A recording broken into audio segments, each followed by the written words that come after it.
Bonjour, aujourd'hui je vais vous apprendre à exercer votre esprit critique en payant attention aux covariables. Alors une covariable, qu'est-ce que c'est? Eh bien c'est simplement une variable, un facteur, quelque chose qui a un effet sur la variable qu'on mesure. Et pour vous illustrer ça, je vous ai fait un exemple très bête, un exemple fictif complètement, mais qui illustre bien le problème. On est dans le contexte d'une usine qui fait des noix, qui met des noix en sachet, et puis il y a une ligne de tri où le but c'est de trier les noix, en fait celles qui sont pas bonnes on les met à côté, celles qui sont bonnes on les garde. Et le patron, le directeur de cette usine, il aurait besoin d'embaucher du personnel pour cette ligne. Donc lui, ce qu'il a remarqué, c'est qu'il y avait des petites différences entre les hommes et les femmes, au niveau de l'efficacité, au niveau du nombre de noix triées par minute, et il se dit que, quitte à embaucher quelqu'un de nouveau dans l'entreprise, autant embaucher quelqu'un qui est très efficace dès le départ. Donc il décide d'évaluer l'efficacité de ses employés. Alors qu'est-ce qu'il fait? Il prend 100 employés, 50 hommes, 50 femmes qui travaillent sur cette ligne, et puis il analyse leur rendement. Il évalue ce rendement en estimant la quantité de noix triées par minute. Et voilà ce qu'on obtient.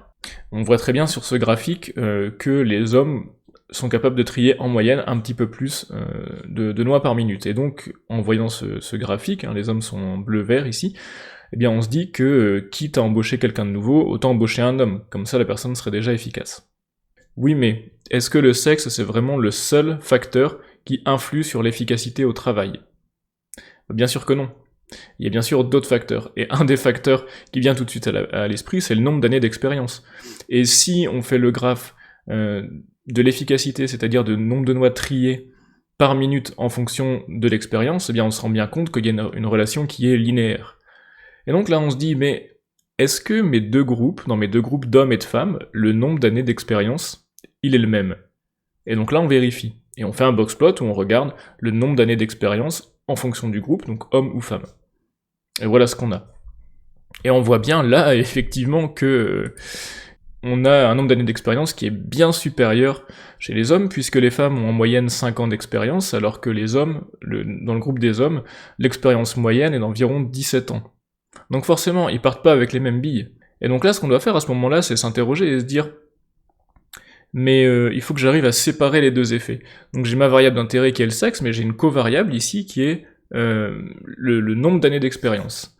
Comment je fais pour séparer les deux? On peut très bien faire un graphique où on a l'efficacité en fonction du nombre d'années d'expérience, mais on va faire une ligne, on va séparer les lignes en fait par sexe. Et donc c'est ce que je vous ai fait ici. Et là, ce qu'on voit là-dessus, eh bien, c'est que les femmes sont plus efficaces que les hommes pour trier les noix. En fait, en moyenne, elles sont capables de trier 10 noix de plus par minute, mais comme dans les groupes testés, le nombre d'années d'expérience est pas homogène, on a l'impression que les hommes sont plus efficaces. Alors qu'en fait, non. Les femmes sont plus efficaces, mais c'est juste que les groupes ne sont pas homogènes, et il y a une covariable qui n'a pas été prise en compte. Donc voilà, quand vous voyez une analyse, posez-vous toujours la question de savoir s'il n'y a pas des covariables qui pourraient rentrer en jeu. Dans les études de santé, il y a beaucoup de covariables qui peuvent entrer en jeu, par exemple dans l'état d'un patient, ça va être ses antécédents médicaux, ça peut être s'il est fumeur, non-fumeur, ça peut être son âge, etc.